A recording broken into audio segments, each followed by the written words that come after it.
Welcome to A Shot in the Arm podcast. I'm your host, Ben Plumley, and this is a podcast about global health and human rights. In this episode, we are going to look at the second Bush administration's adventure into using the latest technology to change societies. Well, you might be mistaken in thinking that we were talking about the recently ended military presence in Afghanistan. But no, we are in fact talking about America's dramatic and long-term investment in HIV medicines, particularly in sub-Saharan Africa, which also began in the early 2000s. And according to our guest, this was nothing short of the US's first moonshot of the 21st century. Our guest is Emily Bass, an international HIV and sexual reproductive health advocate and activist who has recently launched a new book, To End a Plague, which argues this precise point, that the massive billion-dollar investment in the US to preserve and ultimately end the AIDS epidemic was America's moonshot. Emily, welcome to A Shot in the Arm podcast. Thank you so much, Ben. I'm really happy to be here. It's an honor to have you here, and I would love to start by learning about how you became involved in AIDS activism. And maybe a little cheekily, to kick it off, we have a clip of you at the Amsterdam AIDS conference in 2018, which I think quite beautifully captures your utterly engaging and welcoming style, which is yet also utterly uncompromising in the way you speak to truth to power. A little visual aid, just sort of going to guide our conversation and keep my bag there while we're talking. I definitely want to, okay, right? I guess you want to check the other side, here's what it says, but we're going to, all right. So it is deadly serious, as Helen said. It is a time for activism, it is a time for engagement. So really what was happening here is through classic AIDS activism, the power of the visual and the audio. There you are on a top panel, sitting with friend of A Shot in the Arm podcast, Yvette Raphael, and you have a handbag. And on the front of your handbag, it reads pro-choice. And I should say it's the power of activism. It's also the power of the purse. My cousin, Michelle Pred, is a brilliant visual artist, and that purse is one of her art pieces. So it is neon. I didn't have it turned on the time, but it's neon letters that said pro-choice on one side, and on the other side, and I flipped it around, and you heard me say, I'll give you a view of the other side. It said nasty woman. And as we all remember, or perhaps have chosen or tried to forget, that was one of the sobriquets that the last president of the United States applied to Hillary Clinton and to other formidable women. So we were on a panel at a moment when the United States, the expanded global gag rule that the United States was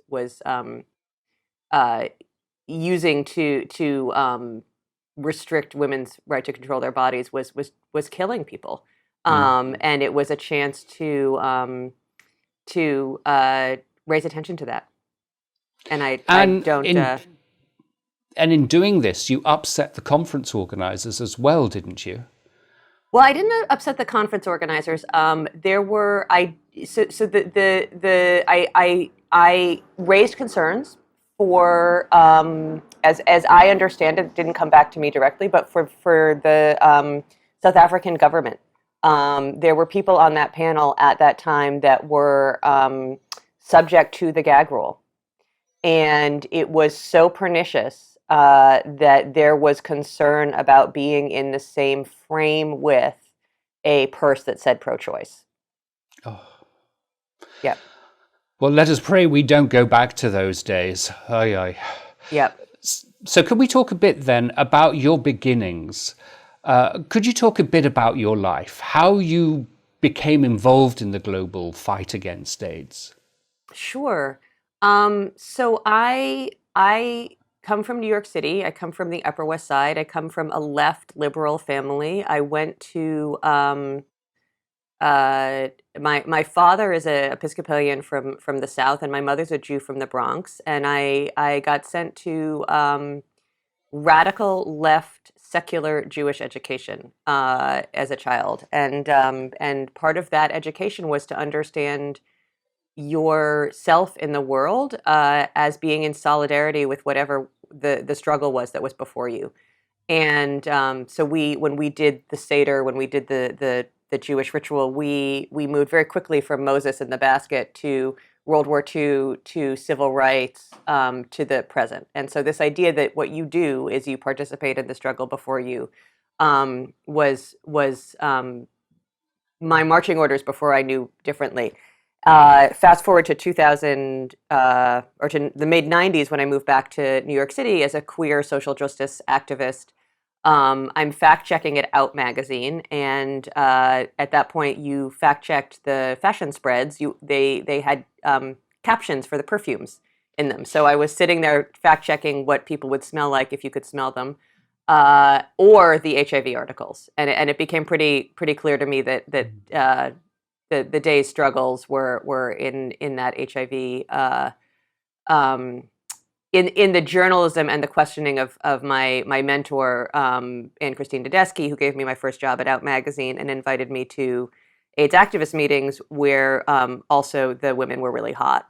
So there was all great movements have a social side. So that and I arrived at Out a week or two after the first protease inhibitor had been approved. So while I grew up in New York City and saw the AIDS epidemic, my entry as an activist was at the moment when triple combination therapy is changing lives for people who can access it. And there is a gross inequity, really comparable to what we're seeing now with COVID, in terms of what life looks like if you have HIV and you do or don't live in a country or a community where you can access antiretrovirals. It is perhaps the most shocking thing of our generation. And it brings us to your new book, To End a Plague. You've just released it. It's about the involvement of the United States in the global response to AIDS, America's fight to defeat AIDS in Africa. Why did you feel that story needed to be told? Why did you write it? So I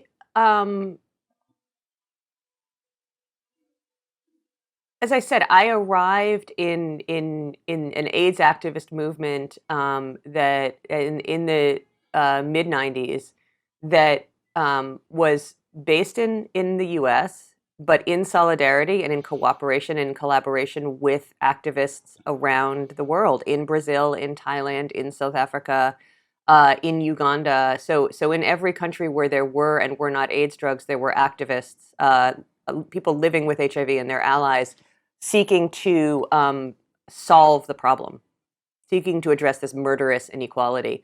And that was what I was writing about at HIV Plus, and those were the meetings I was going to after hours. And in what was both inexcusably too long and in a very short amount of time, there were a series of victories. It was from the inside, it felt both appallingly long and exhilaratingly fast. And I'm talking about changes in intellectual property rights, the ability to drop the prices of this drug regimen from 5 figures to less than $1 a day. That doesn't happen because of gravity. It doesn't happen because of morality. It doesn't happen because of largesse. It happens because an activist movement makes it impossible for profits to be prioritized over people's lives. And once the prices come down, the medications begin to appear, and there's a mechanism to pay for them, and that is the Global Fund, and it's also PEPFAR, the President's Emergency Plan for AIDS Relief. And as I started to really write this book in earnest, a lot of really important history was emerging. The documentation of the era that had ended when I arrived into this formative movement, this fierce and formative movement. So you had How to Survive a Plague, and We Were Here, and Dallas Buyers Club, and a whole set of narratives that really told different pieces of the story of the fight to have these drugs be discovered. And Sarah Schulman's recent book, Let the Record Show, is a great addition to that, a really, really important one, because there's a lot happening outside of the fight for the medications. But there was no history of what came after. There was no history. There's no history of the subsequent movement and its victories, and that felt crucial. and so sometimes it wasn't the book I actually planned on writing, but it was the book I needed to have been written, so I wrote it. Well, I've got a lot of questions about the book. The first that comes to mind is that as the United States is going through this sort of throes of trying to work out what it means to be a good global citizen, the same thing, and don't be fooled by my accent, I am English by legacy. The same thing was happening in the UK, and this extraordinary coming together of colonial, post-colonial, anti-colonial efforts. And I would just take a moment to remember the extraordinary British global AIDS activist, Sarah Middleton Lee, who sadly died recently. But people like her really had their feet to the wheel, our feet to the wheel, to make sure that we were pushing, we were engaged, and we didn't think that access to medicines meant making sure that regulatory approvals had happened in Belgium as opposed to the United Kingdom. But as you came to write this story, how did an administration whose legacies would otherwise be decades-long wars somehow now become associated with this extraordinary act of global solidarity? That's a great question. For any major pandemic response, and there's a lot of lessons in this moment that I think apply to the present day and to what we're hoping President Biden will do in the United States with a global COVID response. It's essential to have enormous presidential leadership and interest. And we had that. President Bush wanted to do something big on HIV. He wanted to do it before 9/11. He had various reasons, various attachments to Africa. He'd been to the Gambia. He'd read Roots. He had advisors who talked to him about it. I mean, you can certainly sort of do what you want with any white person's source of affinity with Africa, white American persons, including my own. Right? We all go and we form attachments and fantasies, but when you're the president and that happens, you can also do sort of extraordinary things, and many other people, activists as well. So he wants to do something big, and he is surrounded by people, but particularly an advisor named Gary Edson, who are like Bush, and Edson is the Sherpa for the G8, so he's the advisor in the global space, and he's also wearing two hats. He's a deputy advisor for national security and for economics. So he's really seeing the world through these lenses of what happens in the economic space affects security, which is not the militarized view. Mm-hmm. And all of this is interesting because that's not Bush's primary legacy, which is military disaster, right? But within that, you have guys with ideas, and they have ideas about how to do aid differently, and not just PEPFAR. PEPFAR is actually one of several things that Bush tries to do, and he's actually credited with doing more to change U.S. foreign aid than anybody since John F. Kennedy. The things that they tried were extraordinary. So they want to do something on AIDS, and they pull in a name you may have heard, Tony Fauci, and stop me if that doesn't ring a bell. And they say to him, what is the moonshot here? What would you do if money's no object? And Fauci's first suggestion was sort of a keeping with the moment. It was modest, but it would have had impact, which was to spend some money to give 2 drugs or 2 doses of medication, one to women as they deliver and one to the infant that they deliver, to reduce the risk of passing on HIV. And Bush said, "Great, that's nice, but I think we can do something bigger." Yeah, I remember Tony presenting about this, calling it a moonshot, and I can't help myself at the time feeling, wow, that's sort of pretty underwhelming. But in this short period, there moves from let's just protect babies when the mum is giving birth, to suddenly let us keep families alive through widespread use of antiretrovirals. And again, I mean, okay, so Tony called it the moonshot, but on the face of it, it could be seen as an exaggeration. But why do these words resonate for you? Mm-hmm. Why do they frame the book for you? Yeah. Thanks for asking that. So you know, the to get to the moon, right? It's like an enormous technical undertaking.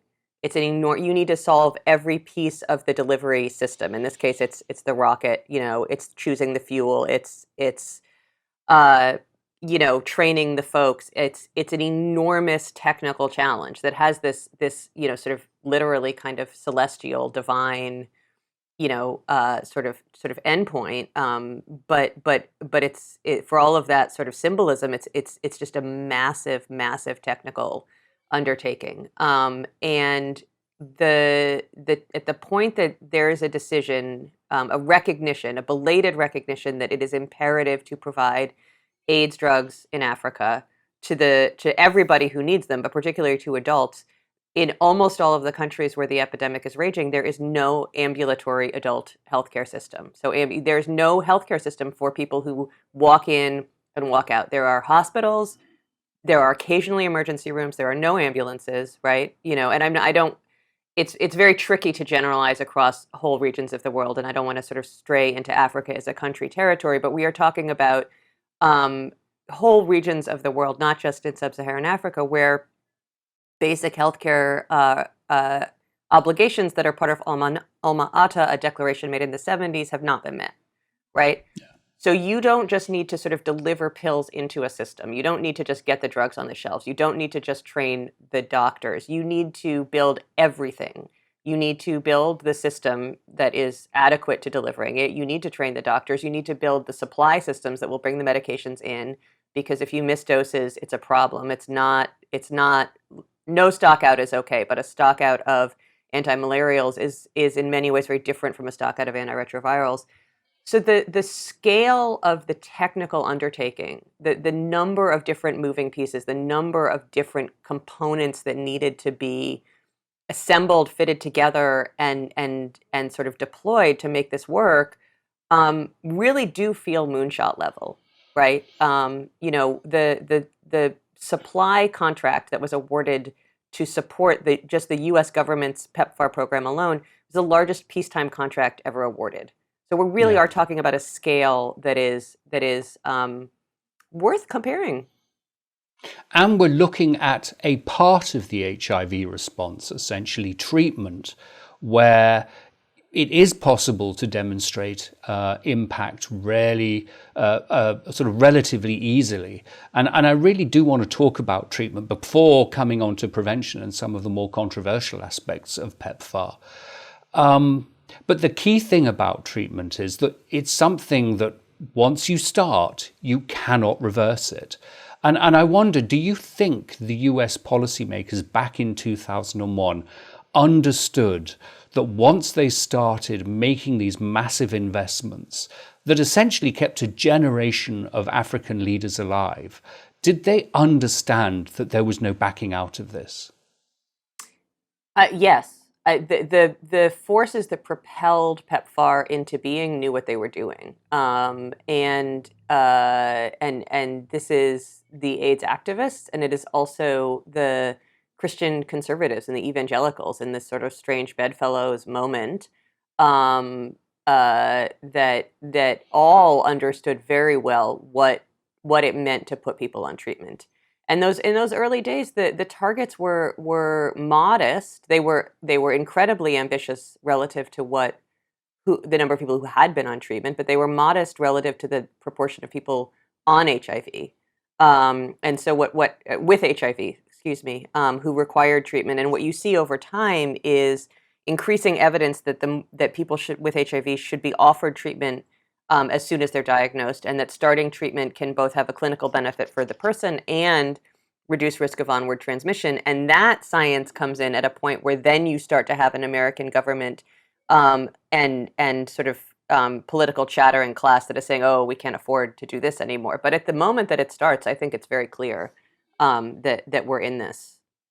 So, so 20 years later, I don't know if you hear this, but I certainly hear a strong level of anxiety. We Biden is ending the war in Afghanistan, so there is one legacy of Bush that is gone, and if we look at the negotiations between Congress and the previous administration, the former guy, we see that the former guy was constantly looking at ways of cutting overseas development aid, particularly in PEPFAR. Do you think there is enough bipartisan or cross-political support for sustained investment in the AIDS response? We regularly have Chris Collins, who's a good friend of A Shot in the Arm podcast, who's sort of fighting the good fight around the Capitol and the Congress.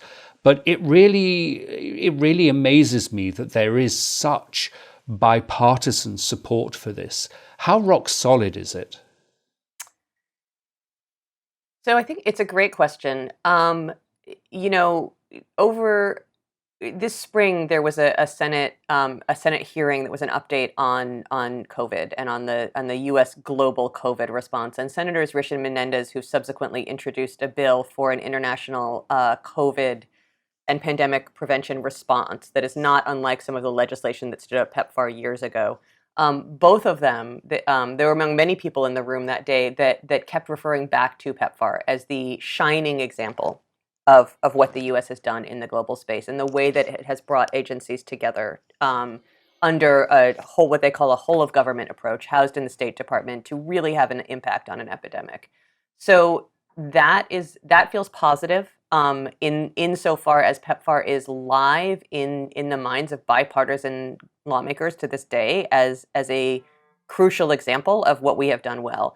The critical piece, and the piece that activists are continuing to attend to and must attend to, because none of this support is the result of ongoing present activism. So it didn't end in 2003 or 2004 when it is a constant embedded interplay, the inside-outside game, is to make it impossible to move away from PEPFAR as a program that is part of the funding for the fight against an epidemic and a pandemic that is not over, and that has actually been exacerbated by COVID in ways that we don't yet even have the full scope of. So I think that I think that lawmakers know what they've got. I think President Biden knows what he's got. I think there's a lot of awareness of the strength of this program.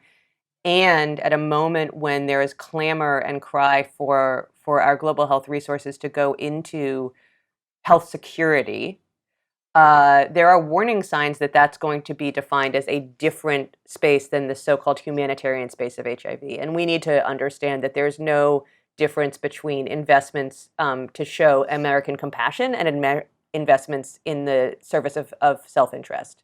They're the same thing. Yes, and I really want to come back to that.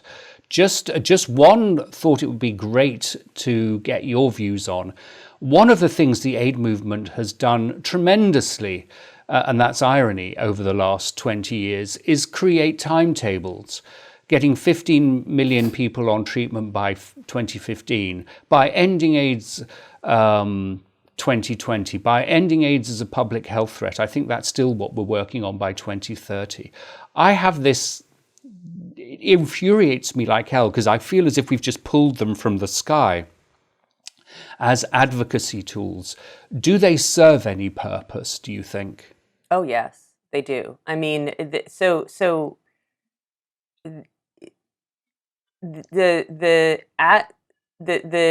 95, 95, 95, and 90, 90, 90. The targets that have been the most effective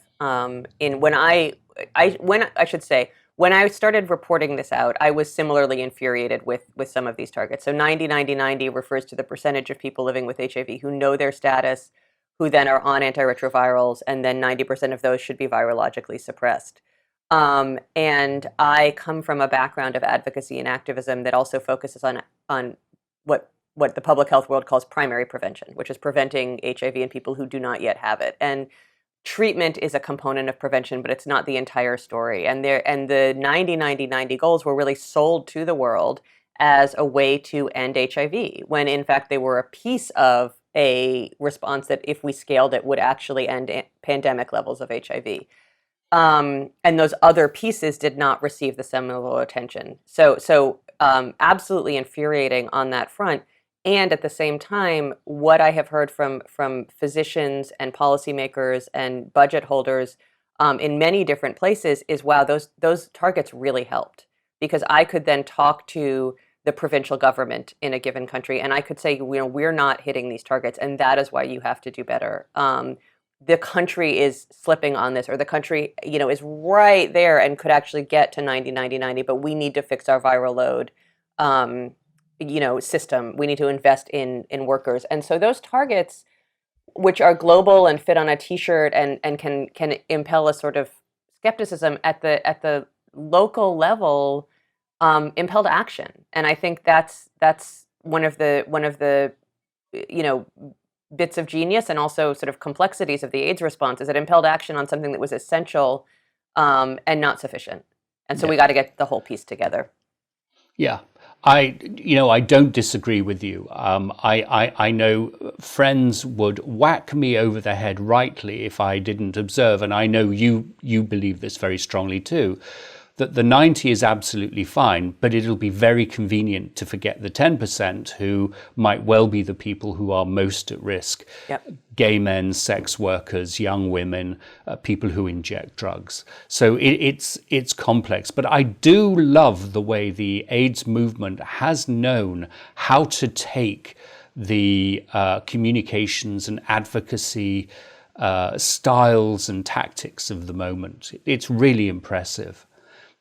Can we talk a bit about how PEPFAR works?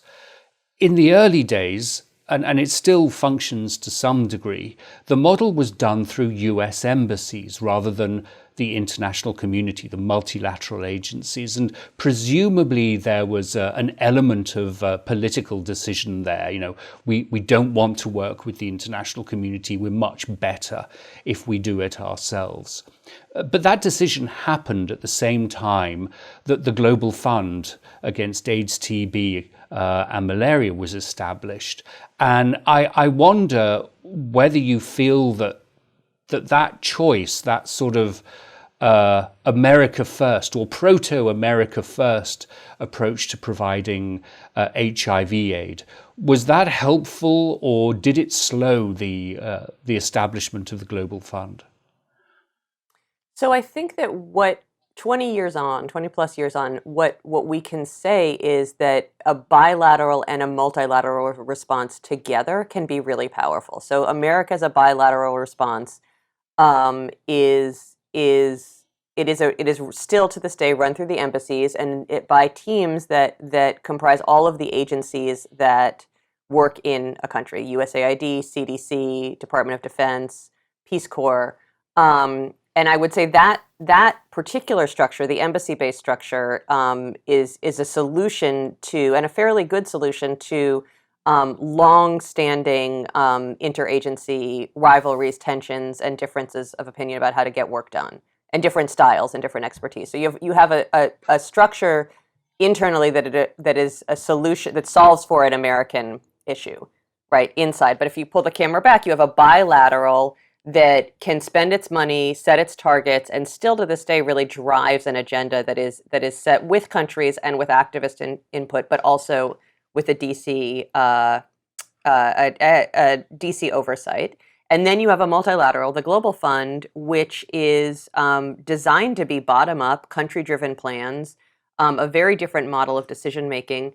And the fund was slower to get off the ground and slower to prove its worth. And that is not wholly because the Bush administration started PEPFAR, though certainly the decision to underfund it, to lowball the first American contribution, really gave other countries an excuse not to put more money in. And that's something to watch now with any pandemic prevention fund, is where's the U.S. going to come in terms of contributions, because that does really dictate where other governments come in. So So it's complex. The U.S. government didn't support both equally. PEPFAR really was the leading edge of its AIDS war.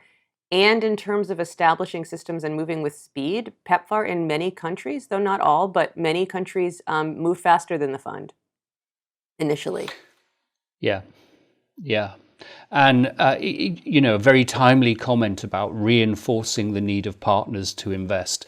And this is happening at a time when the United Kingdom, for example, has made very savage cuts to its overseas development aid, affecting many of the programs that we're talking about right now. So hope there are ways in which that can be reversed. But that's just me.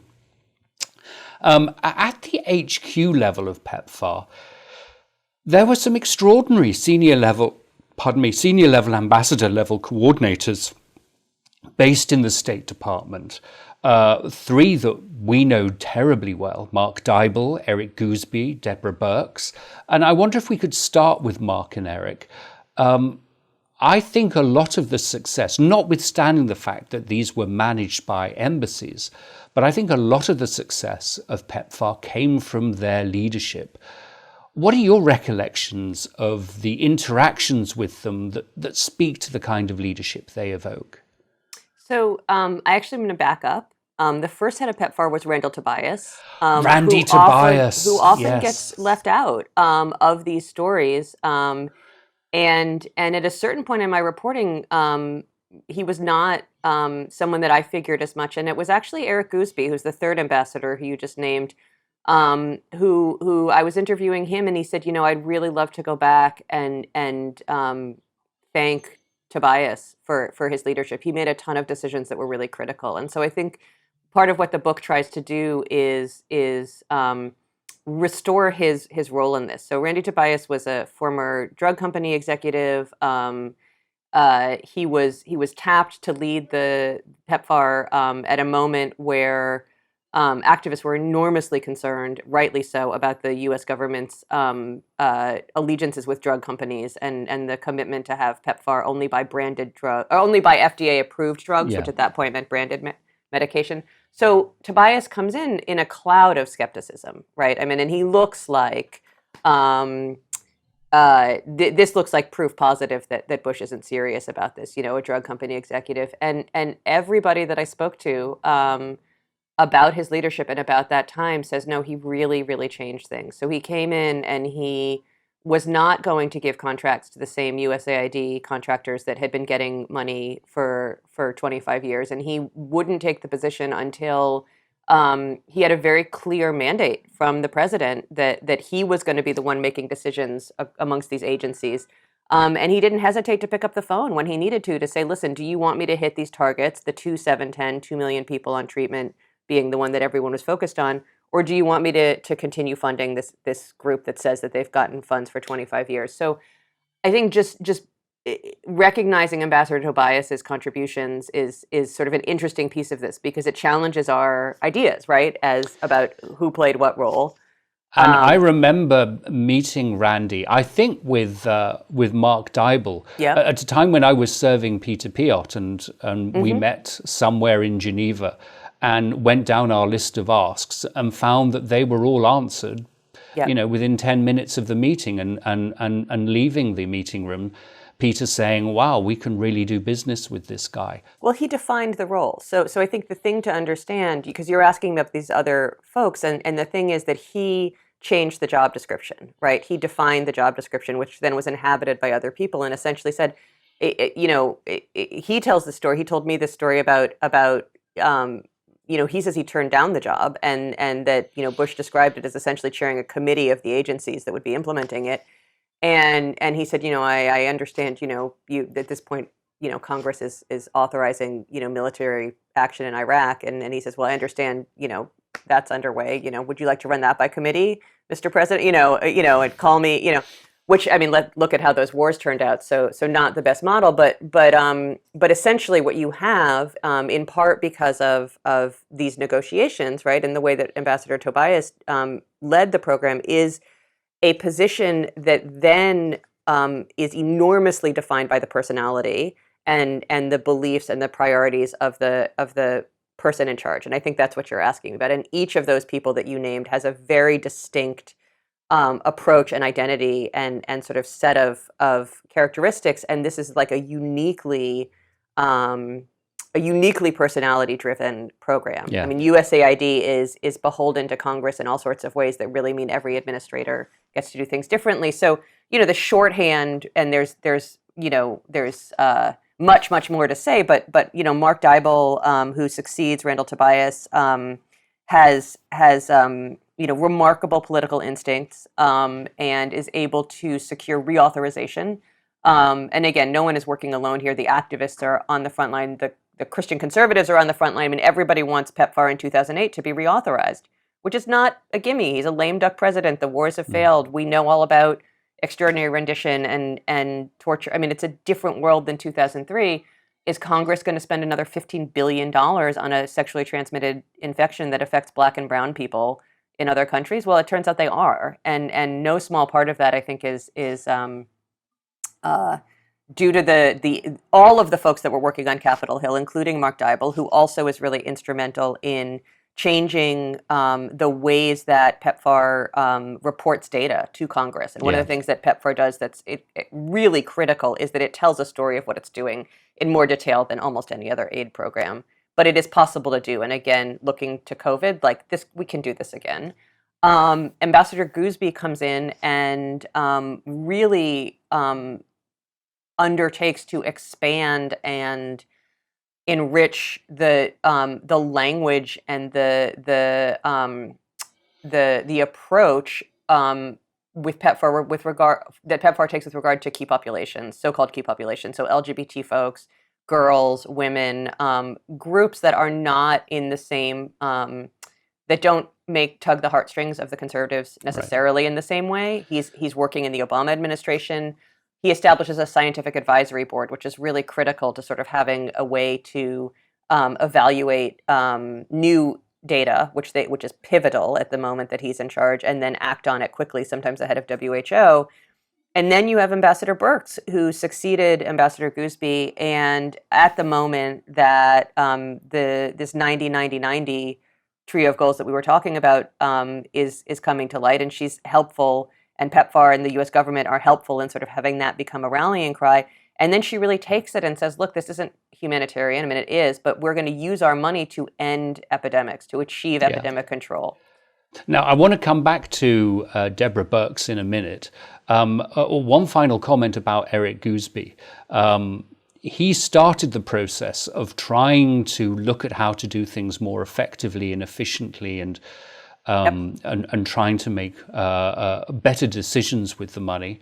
A personal story for you, Emily, as you know, when he became the so-called global aid czar, he was in fact the chief executive officer of Pangaea, and he pretty much took all of his staff to Washington. So when I inherited his role at Pangaea with much excitement, I found I had a desk, some papers, and not very much else, and it was all rebuilding. But did he take really HIV off the keyboards? Did you just take the keys with him? Yeah, totally.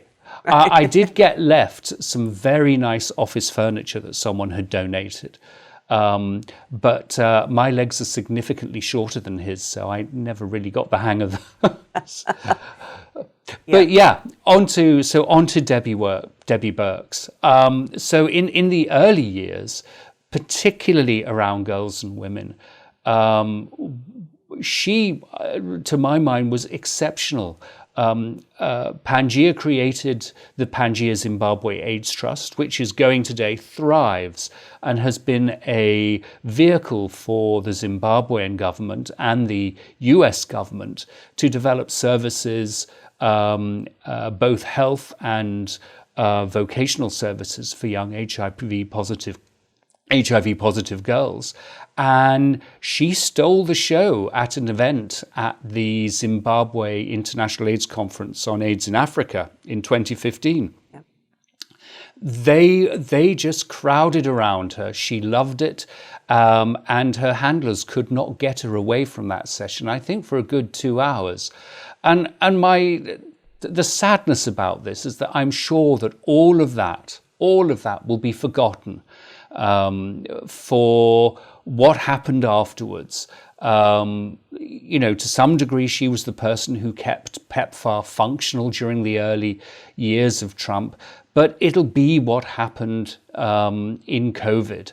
And perhaps a sense of hubris that she could contain the administration. But I wonder, do you think there was some meaningful contribution she actually made, rather than perhaps a few memes of looking exceptionally uncomfortable when the former guy talks about the use of bleach? Right.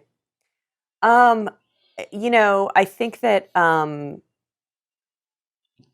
think that Lawrence Wright, who has written a remarkable book about the plague year, captures some of what I was privy to as it was unfolding, which is that, at a point where Ambassador Birx realized that the political situation inside the White House was untenable, she got in a car and she started driving around the country, going to governors, going to universities, going to Native reservations, and meeting with public health officials and imploring them to institute mask mandates, and imploring them to put out good public health messaging about social distancing. And she was the only federal government official to do so. The thing about prevention is that you can't measure a negative, right? It's quite difficult to measure a negative. You can't prove a negative. While she's still in the White House, do we gain any days, between when Trump says he wants to reopen? I think this is around Easter. Forgive me, I blacked out that year. But essentially, threatening to reopen so we can have Easter services and maintaining closure for a little bit longer. I mean, I think the truth is coming out and will out, and I think that what is sort of critical to understand about Ambassador Birx versus Dr. Fauci, is that she served at the pleasure of the president and could have been fired at any time, and Fauci had job security. And so you see two people with a long history of collaborating, operating in ways that reflect their personality and that also reflect their position. And you see somebody who, at a moment when there is, I won't speak for her, but an evaluation that there's more to be done outside of the White House than there is inside, goes ahead and does it. Yeah, well, I really look forward to a considered story being made. It feels to me that, she, undoubtedly one of us, has done extraordinary service to the AIDS movement, and the last few years, on so many levels, I guess, have just been utterly unintelligible. Mm-hmm. But can we go back to what may be the greatest failure of PEPFAR? And that is the argument that it was weakest when it came to prevention. It's true for UNAIDS, it's true for the Global Fund.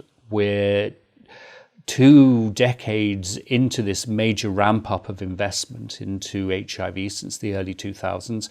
We haven't really made a significant dent in the number of new infections as we should have done, and the people who are continuing to be infected are those from marginalized populations, men who have sex with men, sex workers, girls and women, injection drug users, to name a few. And I really wanted to explore this with you because the start of PEPFAR was plagued by political controversy. The idea that a certain proportion of the budget was required to be allocated to abstinence-only programs, in other words, sort of reminds me of the sex education my sister got at her convent. Just cross your legs and say no, dear. And how was that possible? And how did these brilliant scientists manage to get their way around it? Sorry, how was what possible? How was it possible that a science-driven program could have such utterly arbitrary and unscientific strategies baked into them? Right.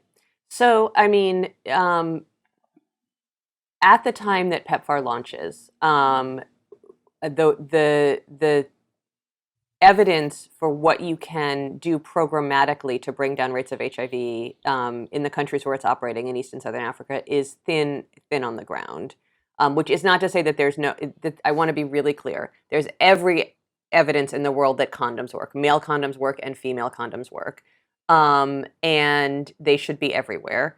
But in terms of sort of programmatic level pieces that have helped drive down incidence, there's very little that has shown sort of national programmatic impact. One of the things that then gets picked up, in part because the president of the country, President Museveni from Uganda, is incredibly savvy and politically savvy and connected, and has been since the Reagan administration, is this idea that a suite of interventions in Uganda helped to drive down incidence, helped to drive down levels of HIV. And that suite of interventions has an abstinence component. It has a be faithful component. It has use condoms component. ABC, as it's called. It's never called that in Uganda. It's dubbed that, essentially, who take it and package it, and it becomes the rallying cry and the standard for the conservatives who are willing to ante up money to treat people in Africa, providing that none of the other money goes for things that they consider to be morally abhorrent or morally questionable. And those things range, to me, most egregiously and deleteriously to the program is the in terms of its prevention goals is the decision, which holds to this day, that PEPFAR will not pay for contraception. When you have a program that is trying to do HIV prevention, primary prevention, that cannot offer contraception to adolescent girls and young women who are not at that point in their lives conceptualizing themselves as at being in dire risk of HIV, but do want to be able to control their fertility, or with an offer of something they want, you will never be able to, at scale, meet their other needs and help them articulate those needs around HIV prevention. So that's a huge, huge gap and failure that persists to this day, and that is baked into the program by conservatives who do not want women to have autonomy. Bodily autonomy. Contraception, a comprehensive sexual and reproductive health program includes abortion. Right? So talking about family planning is widely understood by conservatives to be code for abortion. And so PEPFAR, to get the money for treatment, there is a deal struck that we're going to leave all of that other stuff out. Right? That's a key part of it. Other components that come in then are these large grants going to groups, many of whom, though not all, have faith-based affiliations and affinities, and they're not trusted by or led by men who have sex with men, transgender people who use drugs. So you have a lot of money flowing to large groups that can scale treatment up very quickly. The work that needs to be done for prevention, which is quite different from treatment. So you have ideology, you have structure, and you have bargains. Is it true that it's still impossible to do harm reduction through PEPFAR, needle exchange, and the provision of methadone drug substitution therapy? So it's not impossible. I mean, with all of the PEPFAR program, the program historically has interpreted the U.S.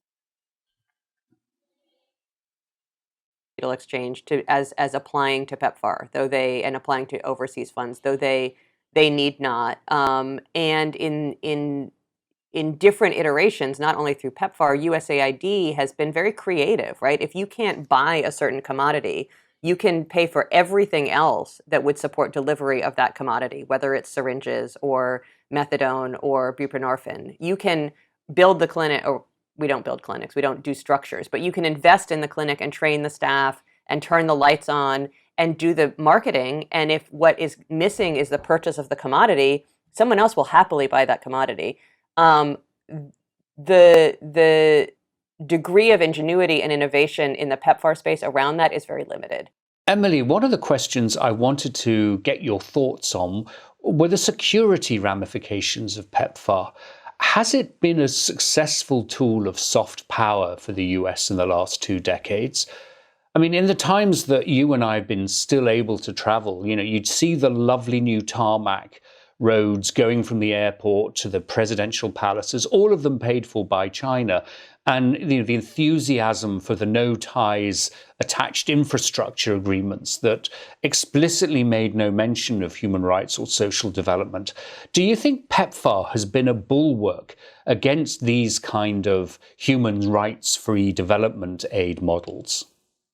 So, the people that know and understand PEPFAR and the broader HIV/AIDS investments are also the ones that won them and that fought for them, and people living with HIV and their allies in many countries where China is paving roads and building dams and doing all that sorts of other stuff, are under no illusions about where the investments in their health and human rights have come from.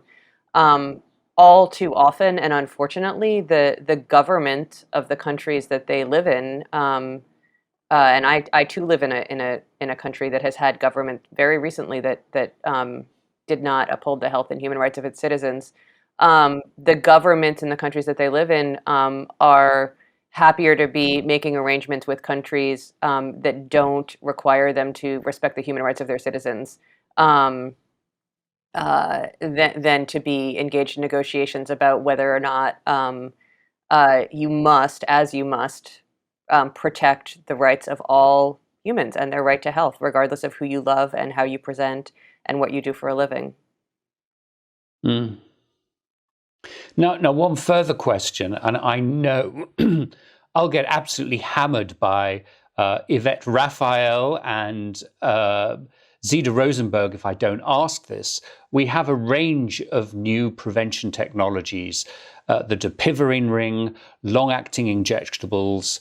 Do you think these are going to be making the same kind of game changers that treatment itself did 25 years ago? So I think that they could. I think there's real potential. But like 25 years ago with treatment, we have to get some things right. And one of the things we have to get right is cost. It is not clear yet what the injectable is going to cost. There's been much more transparency around the ring. But we have to make sure that there's equity and access to medical innovation across the board with all of these new biomedical prevention tools. So I'm watching that very closely. We also have to get the notion of choice embedded in all of this. People start treatment when they are ready with full information. People need to start the prevention tools that are going to protect them at a moment that they are ready and with full information. And we need to understand that people at risk of people living with HIV are whole people. And this goes back to this, and they have multiple needs. And this goes back to the other point that I was making earlier, that sexual and reproductive health, an HIV prevention tool is part of your sexual health, right? So if you must be going into programs that want to talk to you about the other things you might be worried about, maybe it's lubricant, maybe it's how to have safe, pleasurable sex, maybe it's pregnancies, maybe, there's many, many things that are part of our sexual health. And it's going to be essential that these really powerful tools get rolled out in these programs that uphold choice and information and sexual and reproductive health and rights, and that they're affordable. And if we can do those things, and we know we can, because we did them with antiretrovirals, it will change the game. The product on its own, sadly, will not. And we've got to make sure we have the same level of enthusiasm and sheer grit and determination.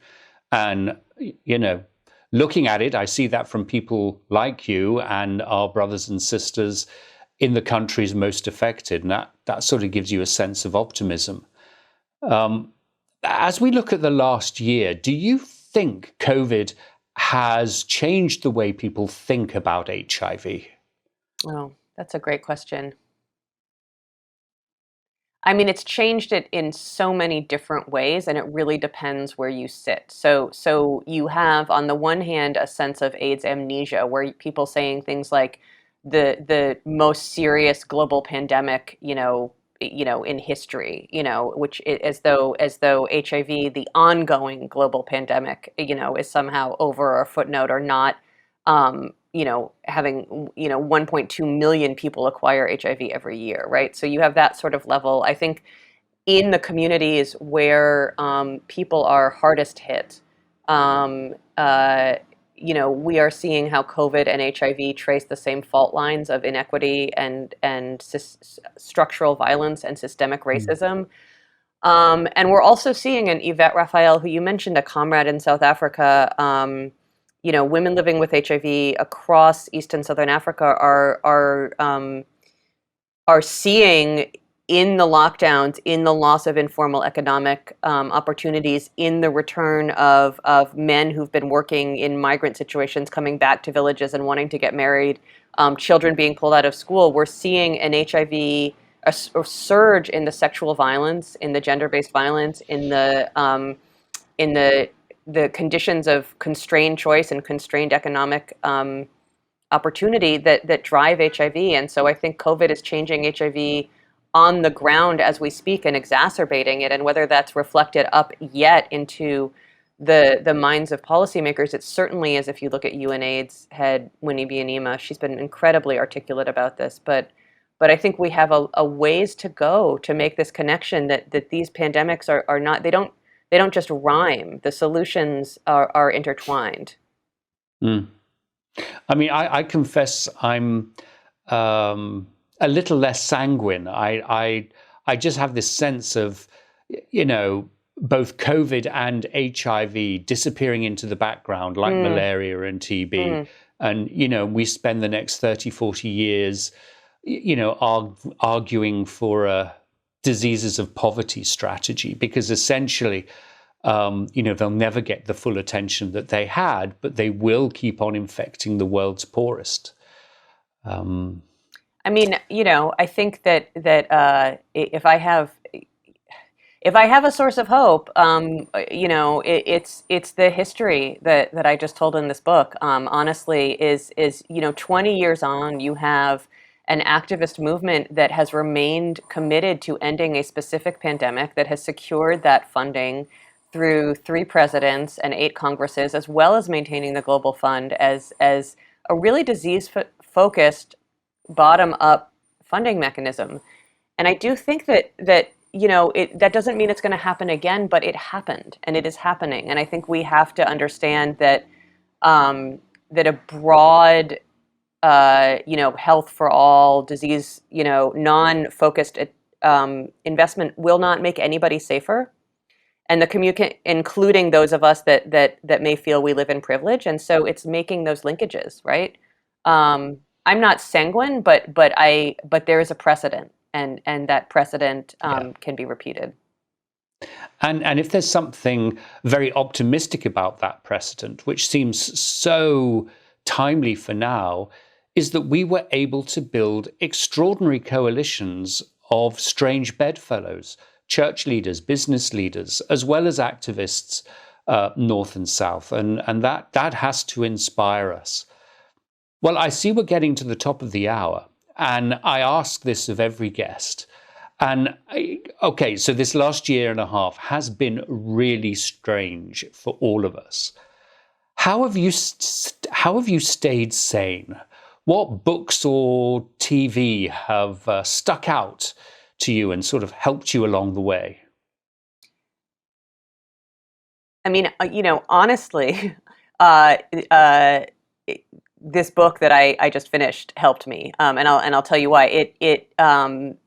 I went on sabbatical to finish the book on February 28th, and my kids' school went virtual on March 13th, and so I did 2 things for the next 10 months. I tried to make their lives. I worked with my partner to have a home that adjusted with all of its privilege of economic security and housing security, to sort of unthinkable changes for our children. And I buried myself in the history of the recent past. And and anybody, whether it was Netflix or your favorite mystery writer or the Shot in the Arm podcast, whatever was your distraction, really helped you. And in my case, it was telling the story. So I will say that, and then a grand merci more recently to the great French actors in Call My Agent, because that, that